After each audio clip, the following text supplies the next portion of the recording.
오, 또 하나의 희생자. 홈즈의 집에 있는 지붕 및 다락방에는 온갖 분야의 책들이 가득 차 있었습니다. 집에 도착하자 홈즈는 곧 이 다락방으로 뛰어들어가 1시간쯤 이 책 저 책을 뒤적였습니다. 있다. 이거다. 홈즈는 초콜릿색 표지의 책을 한 권 찾아 들고 나왔습니다.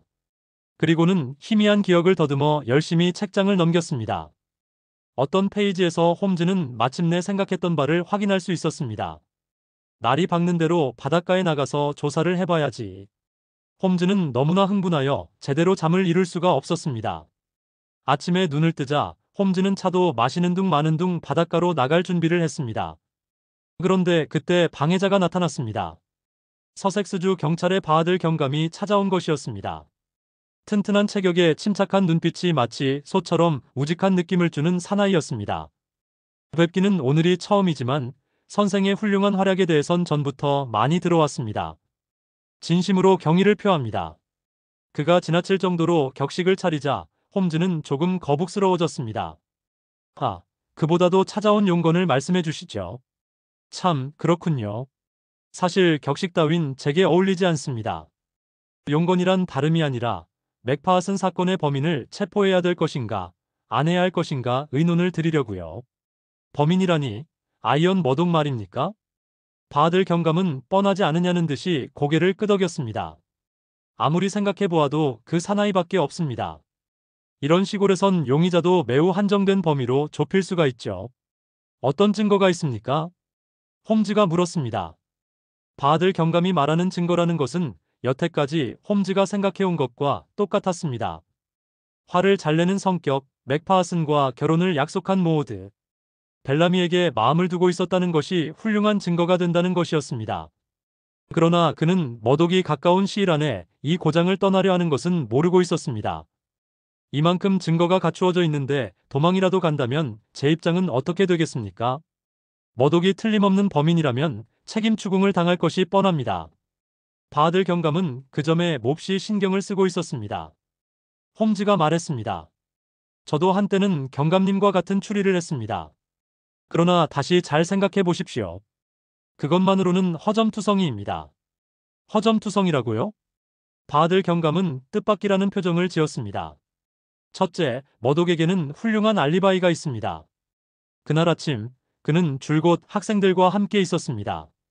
대수를 가르치고 있었지요. 그리고 맥파슨이 벼랑 아래에서 나타난 지 이 3분 만에 뒤쪽, 즉 반대 방향에서 걸어왔단 말입니다. 그건 알고 있습니다. 하지만 그 알리바이가 아무래도 수상쩍은 생각이 들어서 또 한 가지 잊어서는 안 될 것은 자기와 비슷한 상대에게 혼자서 저 정도로 난폭한 짓을 가할 수는 없다는 사실입니다. 공범자가 있었겠죠. 홈즈는 거기에는 대꾸하지 않고 말을 이어나갔습니다. 그리고 그 상처에도 문제가 있습니다. 범인은 어떤 흉기를 사용했을까요? 바하들 경감은 망설이지 않고 대답했습니다. 부드러운 채찍을 쓴 것 같더군요. 상처를 잘 보셨습니까? 홈즈가 말했습니다. 물론이죠. 저는 렌즈로 자세히 들여다보았는데 좀 별난 상처더군요. 부드러운 채찍 따위로 당했다고는 생각할 수 없었습니다. 바하들 경감은 눈을 둥그렇게 떴습니다. 그래요. 홈즈는 잠자코 확대된 사진 한 장을 바하들 경감에게 보여주었습니다. 이런 때 저는 사진을 이용한답니다. 바하들 경감은 감탄했습니다. 과연 철저하시군요. 그렇지 않으면 범인을 잡지 못합니다. 언젠가는 경찰에서도 채택해야 할 수사법이라 생각합니다만. 그건 그렇고 오른쪽 어깨에 이 부르튼 자리 말인데 뭔가 눈에 띄는 게 없습니까? 바하들 경감은 눈만 껌벅거렸습니다. 글쎄요, 전혀. 홈즈는 손가락으로 짚어가며 설명했습니다. 여긴 피가 나와 있습니다. 여기도 그렇습니다. 이쪽 부르튼 자리도 역시 그렇죠. 상처가 심하고 약한 것이 사진에 뚜렷이 나타나 있습니다. 이건 무엇을 뜻할까요? 부드러운 채찍이 흉기로 사용되지 않았다는 것이 분명하지 않습니까? 바하들 경감은 고개를 끄덕였습니다. 그렇군요. 그렇다면 무엇으로 그랬을까요? 선생은 알고 계시겠죠? 홈즈는 입가에 야릇한 웃음을 띠고 말했습니다. 글쎄, 알고 있기는 하지만 혹시 틀릴지도 모르지요. 지금으로선 그렇게 말할 수밖에 없습니다. 홈즈는 빨리 바닷가로 나가보고 싶었으므로 어서 이야기를 끝내려는 투로 어쨌든 이 상처가 무엇에 의해 생긴 것인지만 알면 이 범인을 밝혀낼 수 있다고 생각합니다. 하고 말했습니다. 그러나 바하들 경감은 홈즈의 기분도 모르고 눈치 없이 이야기를 계속하였습니다. 이런 말씀을 드리면 웃으실지 모르겠습니다만 혹시 벌겋게 단 철사 같은 것을 등에 갖다 댄 것은 아닐까요? 바하들 경감으로서는 꽤 그럴듯한 생각을 한 것이었습니다. 그래서 홈즈는 자기도 모르게 다시 이야기에 끌려들었습니다. 과연 그럴듯한 생각이군요. 그렇지만 그와 전혀 다른 원인도 아직은 생각지 않을 수 없죠. 어쨌든 지금 머독을 체포할 수는 없어요. 맥파슨의 마지막 말도 마음에 걸리고 사자의 갈기라는 말 말입니다. 혹시 잘못 들으신 건 아닙니까? 바하들 경감이 물었습니다. 글쎄, 그럴 수도 있겠지만 분명히 사자의 갈기라고 말했어요. 스테커허스트 씨도 함께 들었습니다. 홈즈는 그만 바닷가로 나가보려고 일어섰습니다. 그러자 바하들 경감이 거의 매달리다시피 무엇인가 짐작되시는 점이 있나 본데 말씀해 주실 수 없겠습니까? 하고 말했습니다. 홈즈는 잠깐 망설이다가 말했습니다. 글쎄요. 좀 더 확실한 증거를 잡기 전에는 말하기 싫습니다. 그보다 지금부터. 바하들 경감은 홈즈의 말이 채 끝나기도 전에 물었습니다. 언제쯤이나 확실한 증거를 잡게 될까요? 1시간 아니 좀 더 빠를지도 모릅니다. 저를 빨리 놓아주시면 그만큼 빨리 알 수 있습니다. 경감은 의심스럽다는 표정으로 홈즈를 바라보았습니다. 그렇게 숨기시지 말고 어서 말씀해 주십시오. 선생이 조사하시는 것을 알았으면 좋겠군요. 혹시 앞바다에 있던 어선 아닙니까? 아닙니다. 그건 너무 멀리 떨어져 있었어요. 바하들 경감은 고개를 약간 갸우뚱했습니다. 그럼 벨람이 부자죠? 두 사람 다 맥파슨을 좋지 않게 생각하고 있던 것 같은데. 홈즈는 빙긋이 웃었습니다. 뭐라고 하든 이쪽 준비가 갖추어질 때까지는 말할 수가 없어. 그리고는 결말을 짓듯이. 그보다 서로 바쁜 몸이니 점심때쯤 이리로 다시 오시지 않겠습니까? 아까도 말했다시피 난 어떤 것을 빨리 확인해 봐야 하니까요. 하고 말했습니다. 바하들 경감은 서운한 표정을 지었습니다. 그렇다면 할 수 없군요. 이따가 다시 오도록 하겠습니다. 바로 그때 뜻밖의 일이 일어났습니다. 현관문이 쾅 하고 열리더니 복도를 허둥지둥 달려오는 소리에 이어 누군가 방 안으로 굴러들어왔습니다. 얼굴이 새파랗게 질리고 머리가 마구 헝클어진 아이언 머독이었습니다. 머독은 두 손으로 탁자를 붙들어 겨우 몸을 지탱한 채 브랜디를 하고 소리치더니 그대로 소파에 쓰러져 버렸습니다. 체포해야 하느냐 그냥 두어야 하느냐 하던 화제의 주인공이 벼랑간 굴러들어왔으므로 두 사람은 그쪽으로 정신을 빼앗겼습니다. 그러나 머독은 혼자 온 것이 아니었습니다. 바로 뒤에 스테커허스트가 머독에 못지않게 새파랗게 질린 얼굴로 숨을 헐떡이며 들어왔습니다. 자, 브랜디를 정신을 차리게 많이 좀 먹여주십시오. 가까스로 여기까지 데리고 왔습니다.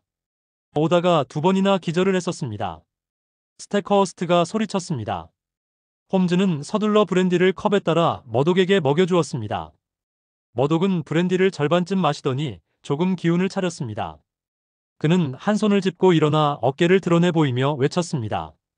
손을 좀 써주십시오. 기름을 바르든가 아편이나 모르핀을 마시게 해주십시오. 부탁입니다. 아파서 죽겠습니다. 바하들 경감과 홈즈는 앗! 하고 동시에 소리를 질렀습니다. 그의 어깨에는 맥파슨이 입었던 것과 똑같은 상처가 나 있었기 때문입니다. 6. 범인의 정체. 머독의 이마에서는 구슬땀이 흘러내렸습니다. 아픔을 참기가 힘든 모양이었습니다. 머독은 브랜디가 목을 지나갈 때마다 죽음의 길목에서 되돌아오는 듯 느껴졌습니다. 내쉬는 숨은 거칠었으며 때때로 가슴을 쥐어뜯기도 했습니다. 금방이라도 죽는 건 아닐까 걱정하면서 홈즈는 브랜디를 계속 조금씩 입속으로 흘려 넣어주고 스테커허스트를 시켜 상처에 샐러드유를 바르게 하였습니다. 얼마 후 머독은 마침내 조용해졌습니다. 아픔이 어느 정도 가신 모양이었습니다. 통증이 가라앉은 모양입니다. 다행히 목숨은 건질 수 있을 것 같군요. 눈을 감고 있는 머독을 내려다보며 홈즈가 말했습니다. 정말 놀랐습니다. 어떻게 된 걸까요? 도대체 누구에게 당했을까요? 아직도 놀라움이 가시지 않은 얼굴로 스테커허스트 말했습니다. 어디 있었죠, 머독은? 홈즈가 물었습니다. 바닷가에 있었습니다. 맥파슨이 당한 바로 그 장소입니다. 같은 장소라고요? 바하들 경감이 갑자기 눈을 빛내며 큰 소리로 물었습니다. 이 사람도 만일 맥파슨처럼 심장이 약하다면 여기까지 올 수 없었을 겁니다.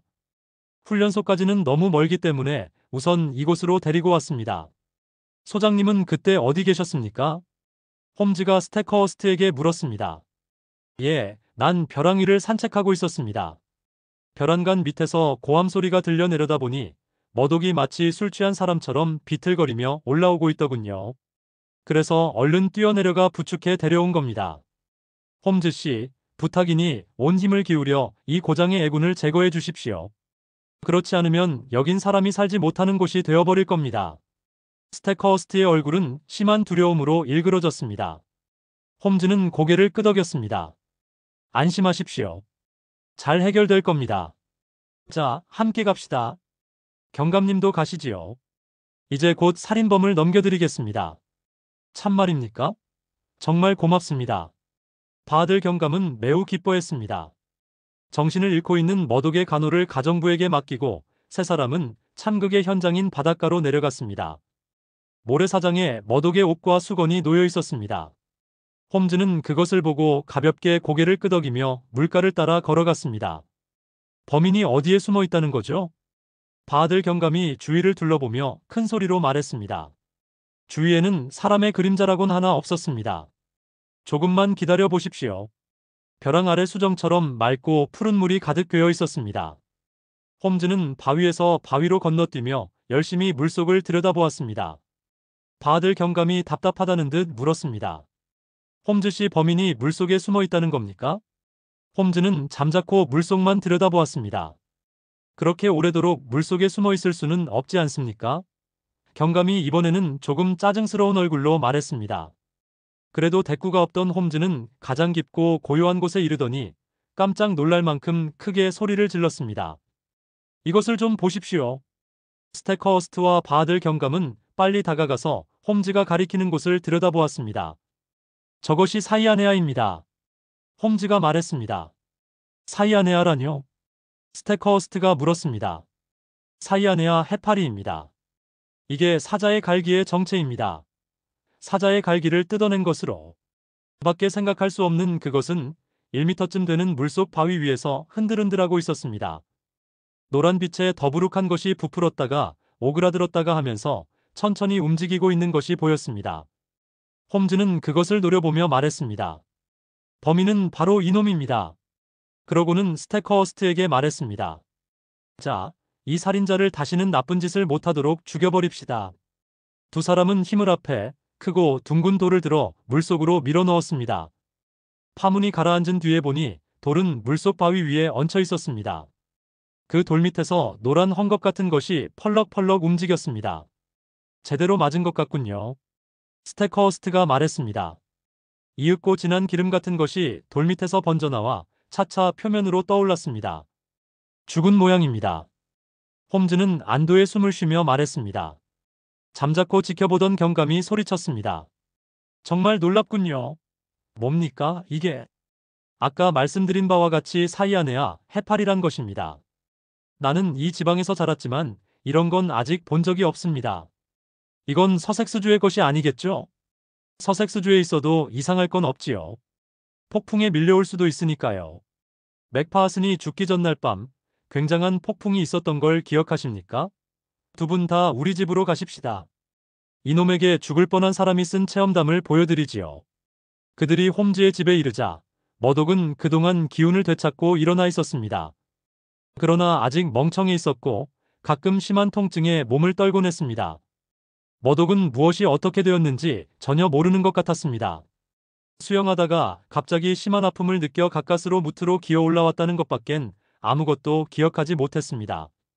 홈즈는 고개를 끄덕이며 책장에서 책을 한 권 빼가지고 왔습니다. 그것에 대한 것을 쓴 책입니다.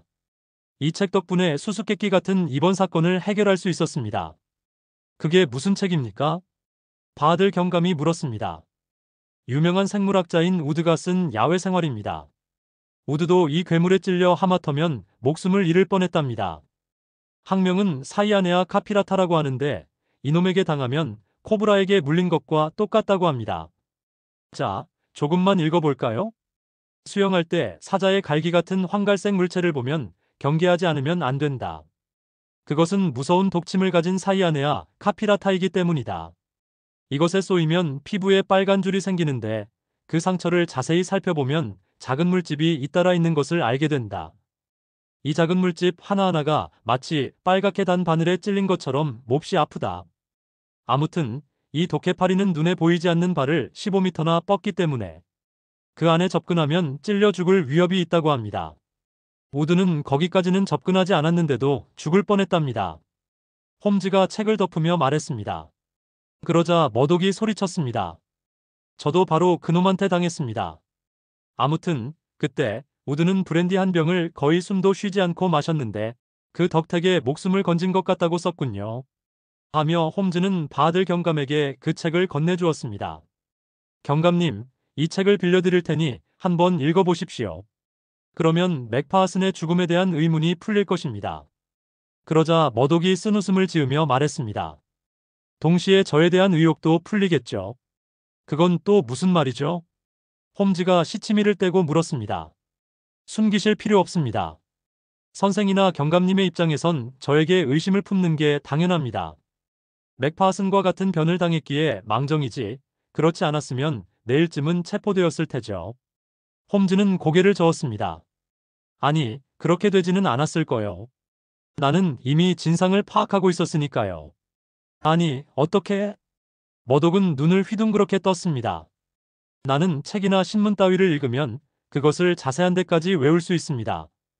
그래서 사자의 갈기도 기억하고 있었는데 그게 무엇인지 생각이 나지 않았습니다. 맥파슨이 말한 이상 그것이 그를 습격했음에 틀림없다고 생각한 나는 홈즈의 말이 채 끝나기도 전에 머독이 천천히 일어나며 말했습니다.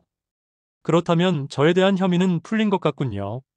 그러자 바들 경감은 당황하여 물론이죠.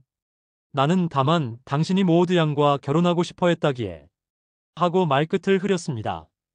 그 점에 대해 분명히 말씀드리죠. 저는 맥파슨과 모드가 결혼하게 된 걸 알고 오히려 기뻐했습니다. 그래서 모드의 아버지가 싫어하는 맥파슨 대신 편지를 전해주고 회답을 받아오기도 했죠. 그리고 훈련소를 떠나려 한 것은 그토록 좋아하던 맥파슨이 없어졌기 때문입니다. 그런 모든 것이 저를 의심케 하는 이유가 된 것 같군요. 겉보기에는 괴짜 같지만 머독은 그야말로 사나이다운 사나이였습니다. 스테커허스트는 머독의 손을 굳게 잡았습니다. 우린 맥파슨의 죽음으로 신경이 너무 날카로워져 있었네. 지난날의 나쁜 감정은 모두 잊고 훈련소에 남아서 내 일을 도와주게. 소장님께서 그렇게 말씀하신다면. 머독은 스테커허스트의 부축을 받으며 직업훈련소로 돌아갔습니다. 뒤에 남은 바들 경감은 홀린 듯 홈즈를 바라보고 있더니 정말 훌륭하십니다. 선생님에 대한 이야기는 자주 들었지만 솔직히 말하면 만들어낸 이야기라고 생각하고 있었습니다. 그러나 내 눈으로 직접 보고 소문 이상으로 훌륭하다는 것을 알았습니다. 참으로 놀랄만한 일입니다.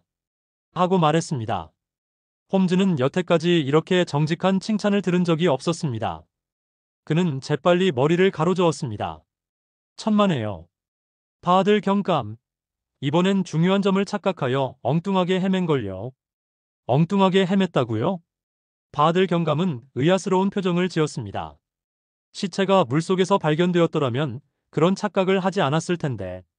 게다가 마른 채 접혀있던 수건 때문에 완전히 그릇 판단을 했죠. 맥파슨은 물기도 채 닦지 못하고 달아났던 겁니다. 그런데 나는 물에 들어가지 않은 걸로 착각했지요.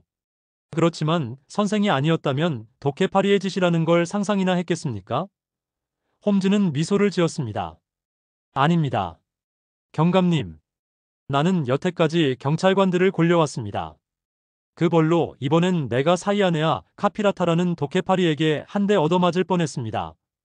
가까스로 받아넘긴 셈이 되기는 했지만 말입니다. 끝.